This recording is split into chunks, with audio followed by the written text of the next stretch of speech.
कंदकोट खां रिपोर्ट करे रहियो अब्दुल ख़ालिक चाचड़। बख्शापुर लॻे 25 ॾींहं अॻु हथियार बंदनि हथां अगवा थी वियल ॻोल्हा बिरादरी जो नौजवान अब्दुल गफ़ार गोलो खे कश्मीर पुलिस पारां कचे मां ऑपरेशन ज़रिए बाज़ियाब करण जी दावा ज़रीअनि मूजिबि मुगवी भुंग भरे आज़ाद थियो आहे। मुगवी जी बाज़ियाबी ते मुगवियुनि जे घर में जश्न जहिड़ो माहौल बणियल आहे। तफ़सील मूजिबि बख्शापुर लॻे गबलू थाणे जे ख़द में 25 ॾींहं अॻु अब्दुल गफ़ार गोलो खे हथियार बंदनि हथियारनि जे ज़ोर ते अगवा करे कचे तरफ़ खणी फरार थी विया हुआ। कश्मीर ज़िले जी पुलिस मुगवियुनि जी बाज़ियाबी लाइ मुख़्तलिफ़ थाणनि जी पुलिस गबलू थाणे जे हद वारे इलाइक़े में सर्च ऑपरेशन कयो वियो आहे। ऑपरेशन दौरान 25 ॾींहं अॻु अगवा कयल मुगवी अब्दुल गफ़ार गोलो खे बाज़ियाब कराए वरितो आहे, जॾहिं त हथियारबंदनि पुलिस जो घेरो तोड़ण में कामयाब थी विया ऐं फरार थी विया आहिनि।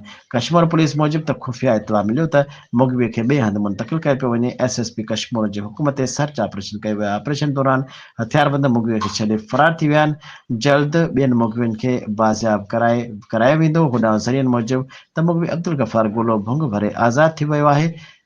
को बि मुक़ाबिलो न थियो आहे। मुगवी बाज़ियाब थियण ते घर में जश्न जहिड़ो माहौल पैदा थी वियो आहे।